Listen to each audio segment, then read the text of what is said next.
Este bloque de Economía Virtual es auspiciado por Cooperativa Universitaria, confiable, solvente y solidaria. Buenas noches, esta noche nos acompaña el profesor Carlos Francisco Molina del Pozo y me gustaría saludarte, profesor, bienvenido a Paraguay nuevamente. No es la primera vez que estás por Paraguay. No. Bienvenido y muchas gracias por aceptar la invitación porque sabemos que llegaste hoy y tienes una agenda bastante apretada. Me gustaría presentar al profesor Molina del Pozo, es licenciado en Derecho por la Universidad de Estrasburgo, máster en Altos Estudios Europeos Comunitarios en el Colegio de Europa, es máster en Dirección de Empresas, doctor en Derecho y actualmente, desde hace bastantes años, director del Centro de Estudios Europeos de la Universidad de Alcalá de Henares y director del Centro de Documentación Europea. Muchísima experiencia en el ámbito comunitario, participó de gran parte de los procesos europeos y también contribuyó en los arranques y luego en el desarrollo del Mercosur, asesorando a varios gobiernos en este proceso. Bienvenido nuevamente, muchas profesor. Gracias. Encantado. Con muchas ganas de arrancar. Consultando, primeramente, queremos arrancar un poquito por Europa.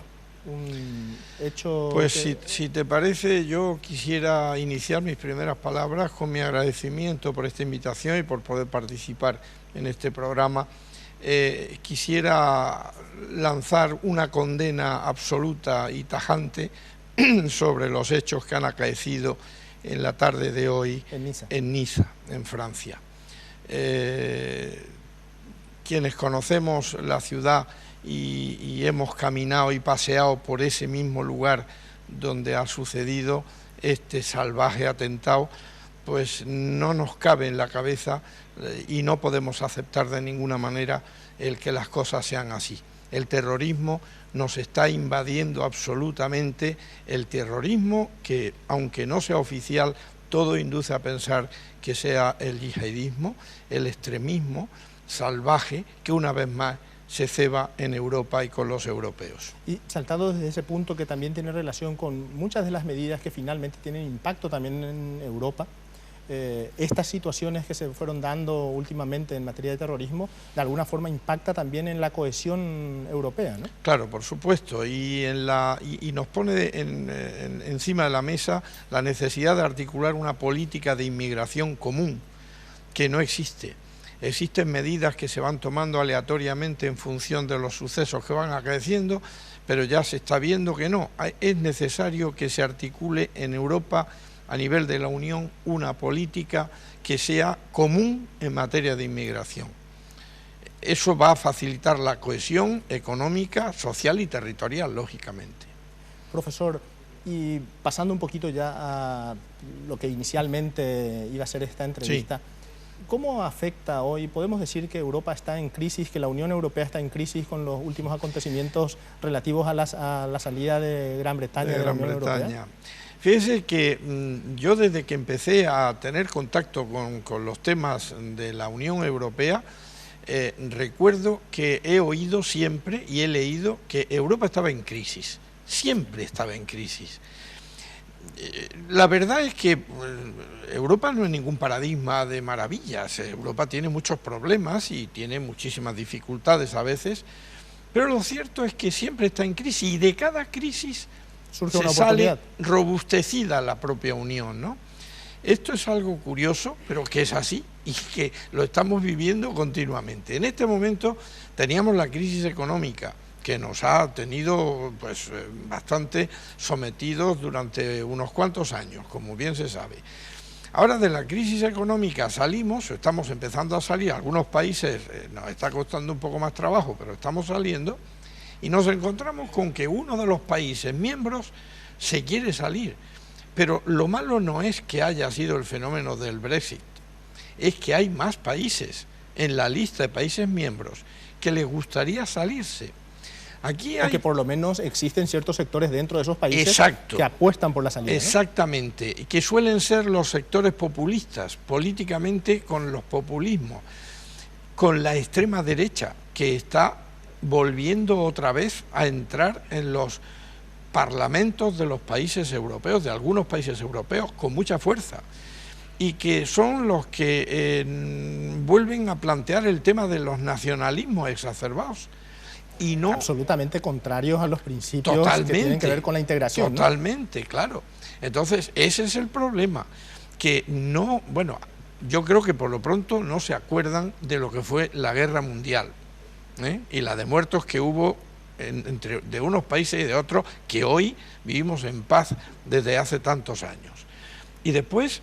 Y en gran parte también gracias a, primero, las comunidades europeas y luego a la Unión Europea, ¿no? Finalmente, la decisión política de integrarse tenía como fundamento evitar futuras guerras, ¿no? Claro, efectivamente. Era poner en marcha unos sectores de la economía que enfrentaban a países distintos y enfrentados también a la guerra. Recordemos que París, el Tratado de París, la CECA, el primer tratado, lo que hace es poner en común las producciones de carbón y de acero de Francia y de Alemania, que eran los dos países más guerreros en la guerra mundial, ¿no? Sí. Entonces eso pacificó absolutamente y fue a más, y cada vez se fue convirtiendo en mayor integración económica y luego también una integración política. Incluso ya no vamos a hablar a partir del Tratado de Maastricht con la integración monetaria y tener una moneda única, ¿no? De modo que todo eso ha ido haciendo camino. Y eso de alguna forma o en gran medida, primero creo que ha contribuido al desarrollo europeo, al crecimiento de Europa y luego también a salir de esta crisis de la que estábamos hablando antes, ¿no? Finalmente esa cohesión ha contribuido mucho a que la crisis no fuera más grave. Efectivamente. Y sobre todo porque ha habido uno de los principios que están en el Tratado de Lisboa, en vigor actualmente, que es el principio de solidaridad entre los Estados miembros. Es decir, que los más poderosos han venido en ayuda de los menos poderosos. Corríamos graves riesgos porque esto se ha hecho tan enormemente amplio que llegamos a tener una unión monetaria sin tener una unión económica, que debería ser previa a la unión monetaria. Entonces, la falta de esa gobernanza económica es y ha sido el problema fundamental. Se están poniendo todos los medios ahora para tener una unión fiscal, una unión financiera, una unión bancaria, porque la solidaridad de todos esos factores es lo que comporta que haya una moneda y que haya una integración económica. Y ahora, profesor, ¿cuánto puede afectar a Europa la salida de Gran Bretaña? Y otra cosa, ¿ha sorprendido esta salida? O sea, realmente era como que no se esperaba, ¿no? No, vamos a ver, todos decíamos, si se quieren ir, que se vayan.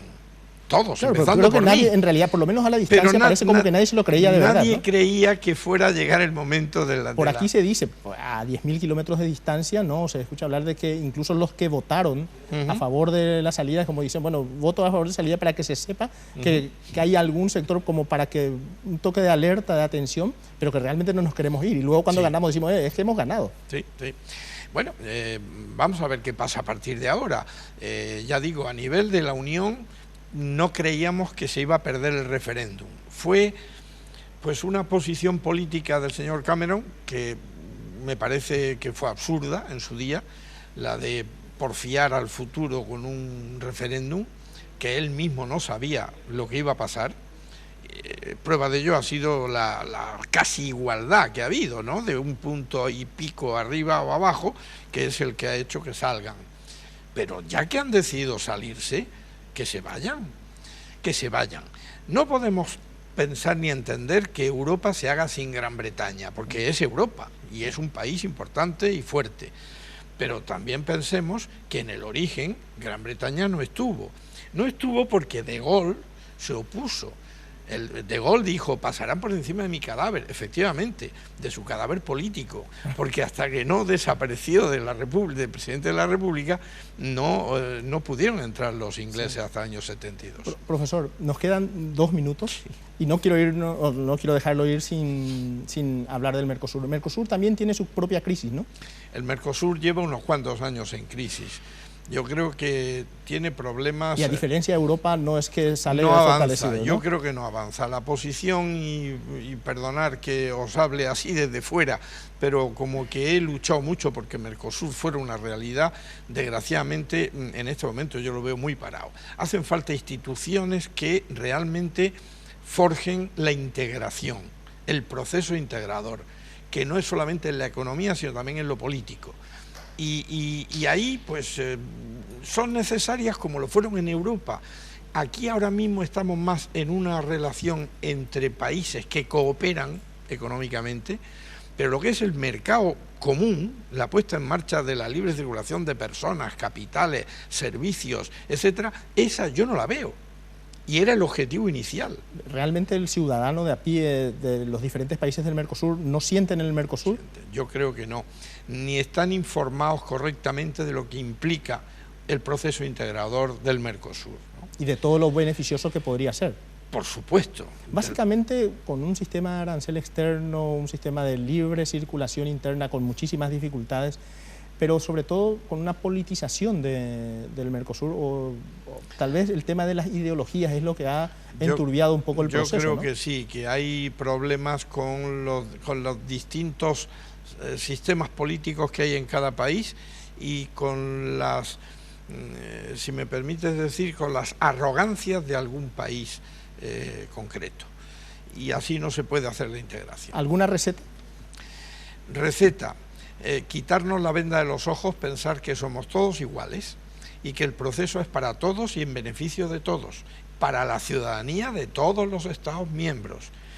Y hay que tomar las medidas que sean necesarias tomar con tal de conseguir el objetivo, porque es bueno y no se puede seguir solo en el mundo, aislados, porque aquí la integración es lo que va a funcionar.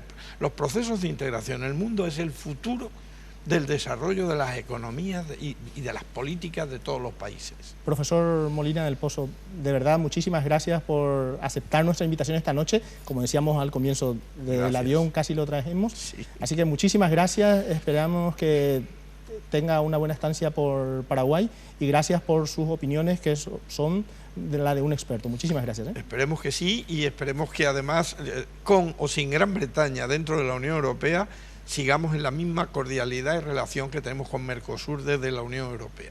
Bueno, buenas noches. Gracias. Nosotros seguimos con Cintia y más noticias. Este bloque de Economía Virtual fue auspiciado por Cooperativa Universitaria, confiable, solvente y solidaria.